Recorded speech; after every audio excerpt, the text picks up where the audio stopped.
Hello viewers, welcome to my channel PKN creation. வாங்க இப்போ இந்த டிசைன் எப்படி மேக் பண்ணுறதுன்னு பார்க்கலாம். ஃபஸ்ட்டு 3 லைன் செயின் ஸ்டிச்சு கொடுத்து ஃபினிஷ் பண்ணி முடிச்சிருக்கேன். அதுக்கு அடுத்தபடியாக 1 லைன் வந்து sugar bead antique colour gold sugar பீடை கொடுத்து 1 லைன் ஃபினிஷ் பண்ணி முடிச்சிருக்கேன். இது ஃபினிஷ் பண்ணி முடிச்சதுக்கப்புறமா 4mm பீடை யூஸ் பண்ணியிருக்கேன். இது வந்து பாருங்கள், இந்த கார்னரில் வந்து ஒரு ஸ்டிச்சு கொடுத்துட்டு அதுக்கப்புறமா திருப்பினீங்கன்னா உங்களுக்கு கரெக்டாக அந்த ஷார்ப்னஸ் வந்து நல்லாவே கிடைக்கும். அதனால் நீங்கள் அந்த ஷார்ப்பான இடத்துல திருப்பும்போது ஒரு ஸ்டிச்சு கொடுத்து திருப்புங்க.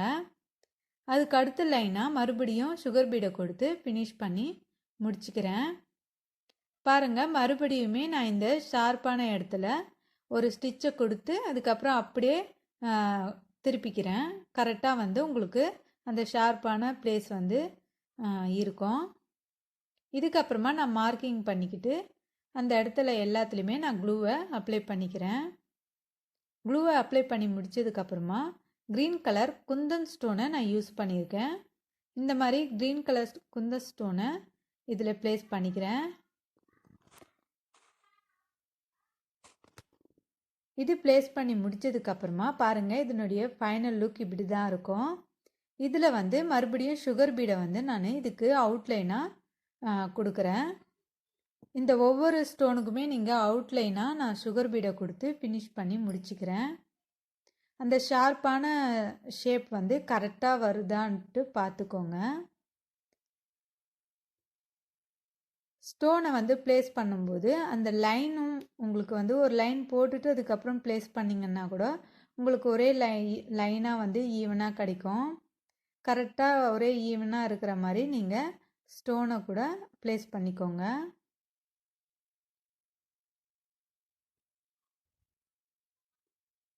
இதே மாதிரியே ஃபுல்லாக முடித்ததுக்கப்புறமா பாருங்கள், இது முடித்ததுக்கப்புறமா நம்ம வந்து மறுபடியும் ஒரு லைன் வந்து சுகர் பீடை இதுக்கு அடுத்தபடியாக நெருக்கமாக கொடுத்துட்டே வரேன்.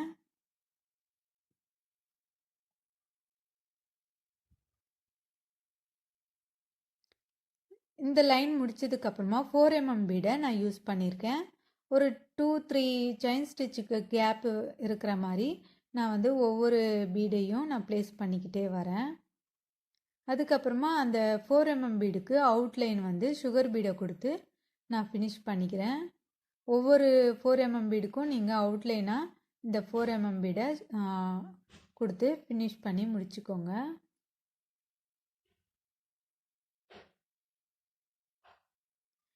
பாருங்கள், இதனுடைய ஃபினிஷிங் வந்து இந்த மாதிரி தான் இருக்கும்.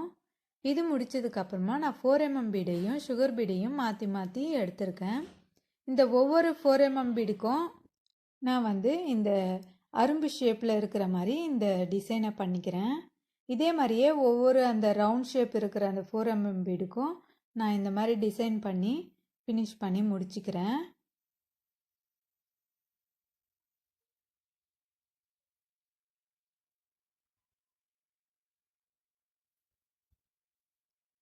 இது முடிக்கும் இந்த டிசைன் வந்து பார்க்குறதுக்கு ரொம்பவே சூப்பரான கிராண்டான லுக்காக இருக்கும். இதை ட்ரை பண்ணி பார்த்தீங்கன்னா உங்களுக்கு தெரியும்.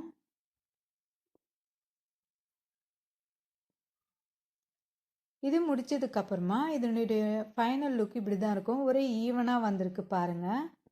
இதுக்கப்புறமா நான் அந்த திலகம் ஷேப்பில் இருக்கிற அந்த இடத்துல வந்து கேப் இருக்கு இல்லையா, அந்த இடத்துல வந்து 2mm பீடை யூஸ் பண்ணியிருக்கேன். அந்த இடத்துல வந்து 2mm பீடை நான் ப்ளேஸ் பண்ணி முடிச்சிருக்கேன். ஒவ்வொரு இடத்துலையுமே நான் 2mm பீடை ஃபினிஷ் பண்ணி ஸ்டிச் பண்ணி முடிச்சிருக்கேன்.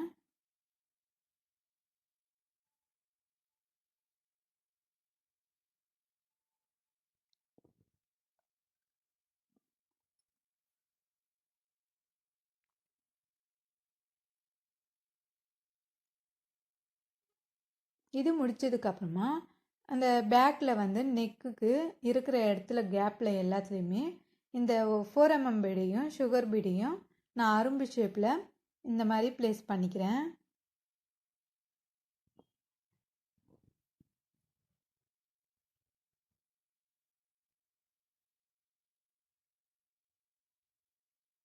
இதே மாதிரியே எந்த இடத்துல தேவைப்படுதோ அந்த இடத்துல எல்லாத்துலேயுமே நான் ப்ளேஸ் பண்ணி முடிச்சுக்கிறேன்.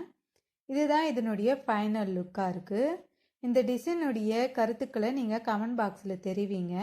அப்போ தான் நான் வீடியோ போடுறதுக்கு எனக்கு மோட்டிவேஷனாக இருக்கும். இந்த வீடியோ உங்களுக்கு பிடிச்சிருந்ததுன்னா லைக் பண்ணுங்கள், ஷேர் பண்ணுங்கள், சப்ஸ்கிரைப் பண்ணிவிட்டு அந்த பக்கத்தில் இருக்கிற பெல் பட்டனை மறக்காமல் ப்ரெஸ் பண்ணிக்கோங்க. தேங்க்யூ.